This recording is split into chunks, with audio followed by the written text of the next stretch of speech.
as it used to be. Why? Because the Pakistani Taliban, the TTP, has been targeting Pakistanis more and more and more. And anything that can be done to weaken them is welcomed, particularly by the people in the tribal area. These are vicious people, these Pakistani Taliban, and they have done some terrible things. And recently, one of the groups destroyed the largest shrine in Lahore, the greatest shrine of the Sufis in the world, and that had a terrible effect. And then there was the videotape of the whipping of the young girl, the teenager, in Swat. And all these things have escalated to get the people really angry. And the Pakistani army's gone into Swat, it's gone into the tribal areas, and anything that can be done to weaken these people is welcomed by more and more people. Is Pakistan capable of, and I mean, when I say Pakistan, I actually mean the Pakistani government, the military, and the intelligence services, are they capable of dialing up or dialing back the insurgency in Afghanistan? Are they linked enough with the people who are shooting at U.S. troops and coalition troops in Afghanistan that they can really control the tempo? In my experience in the U.S. government, I've never seen an intelligence issue in which there's more argument and dispute than the one you ask. I'm not going to go into all the details because a lot of this is kind of based on sensitive material. But I think you have to differentiate between the different groups of bad guys that are out there. First you have Al-Qaeda. Then you have the Afghan Taliban. Then you have the Pakistani Taliban I just mentioned. Then you have the LET, the group that targets India, which is more Punjabis, and caused the Mumbai bombing.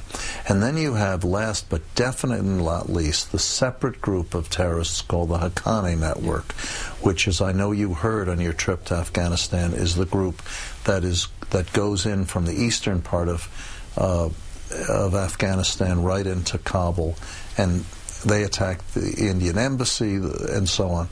So you have all these different groups. The Pakistanis are fighting the Pakistani Taliban very aggressively. They've taken over 4,000 casualties. The Pakistani Taliban is the group that gave the training to the botched Times Square bomber. And they have begun to target the United States in addition, so we have to pay particular attention to them. And on my trips to Pakistan, the one I'm starting tomorrow will be my 14th trip since I took this job. That has been a major subject of discussion. The Afghan Taliban, I think we all feel that we can do more, and we want to do more, and we want to work with the Pakistanis to further our common interests. And so on and so forth. Do more against them, do more to disrupt them, even as they take sanctuary in some places in Pakistan. Put them under more pressure. Yeah. It's a very serious issue, because to succeed in a guerrilla war of this sort, sanctuary is the greatest vulnerability. One of the main things that you're working on is how this all ends, whether or not there can be negotiation, whether there can be a political settlement, whether groups can be brought to settle their differences essentially through talking rather than through fighting these things out. If the Afghan government wants to include the Haqqani Network in talks, in resolution talks in Afghanistan, what's the U.S. government going to say about that? The Haqqani Network blamed, as far as I understand, for the murder of those CIA officers in Afghanistan, linked to Al-Qaeda, certainly. But they're not seen as anathema in Pakistan and Afghanistan the ways we see them. So if the Afghans want to talk to them, will we stop them? We have vital national security interests in these countries. We've got almost 100,000 troops in the country and more coming. And we have a legitimate role to play in these decisions. And the Haqqani group is killing Americans. They have shown no interest in meeting our red lines on what they have to do: renounce Al-Qaeda, give up their weapons, reintegrate into society, accept the Constitution. So for the leadership of the Haqqani group to participate in some kind of thing, like you talked about, a political settlement in your phrase, that strikes me as a bridge too far. But if the rank-and-file people who fight are often very misguided people. And I don't know if you interviewed David Rode after he got out of captivity.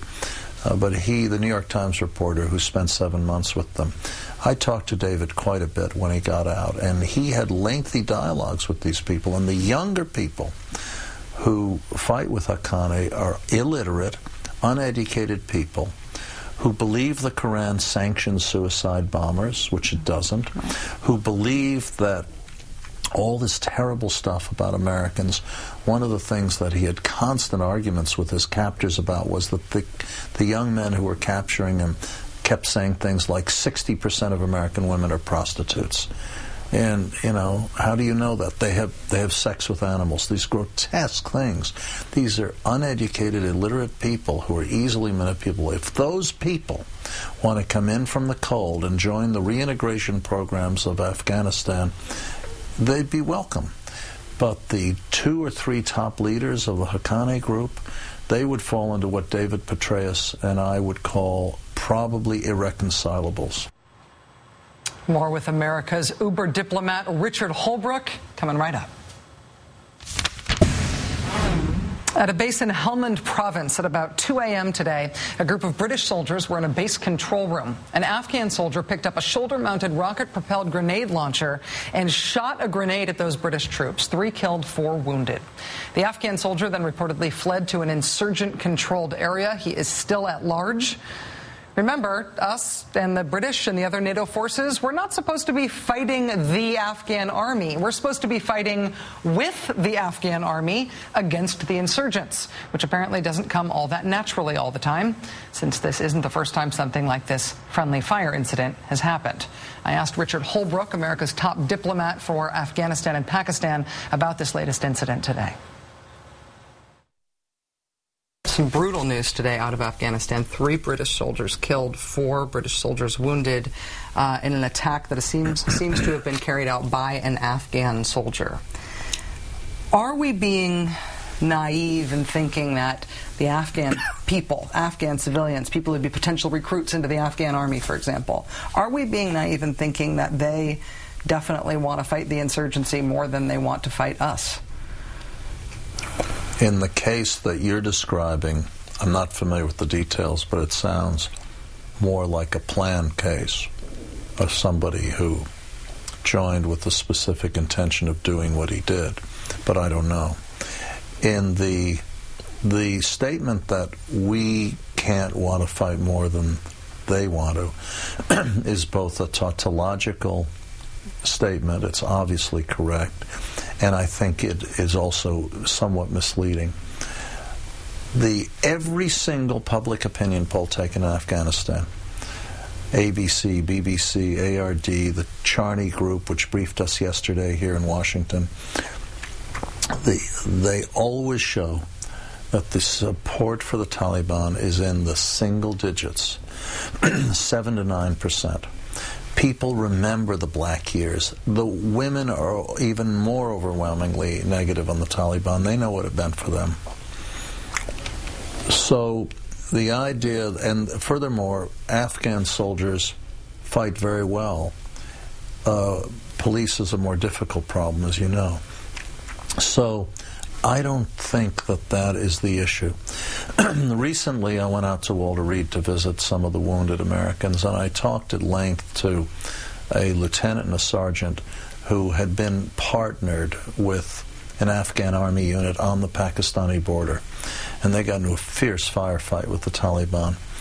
And these guys had both been wounded in the legs. They'll both recover fully. And they said that the Afghans they were with were really good fighters, really good. It's in their DNA.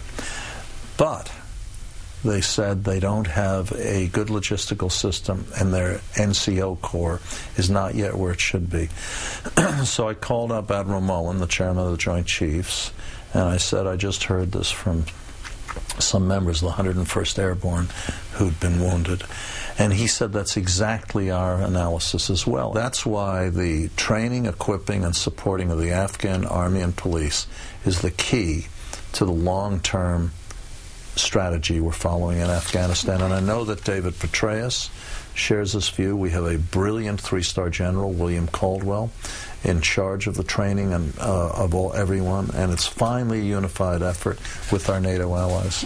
Finally, being the key word there. I was at the Kabul Military Training Center, and I was struck by what a large effort it is, how intensely proud the people who are running it are of how things are going right now. You met Caldwell, didn't you? I didn't meet General Caldwell, but I did meet the NATO senior officers in charge of training both the Army and the police, as well as Brigadier General Ann McDonald, who's the deputy. Yeah, the U.S. I know her very well. We work very closely with her.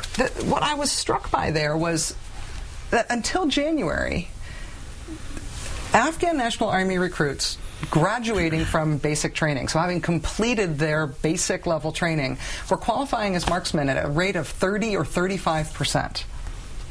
And that's when they're done. That's not what they came in with. That's when they were done. Now, with the NATO training mission really stepping things up there, they're paying very close attention to basic skills like that, they're up in a 90 to 95% qualifying rate. They were able to do that in a matter of months. And while that is very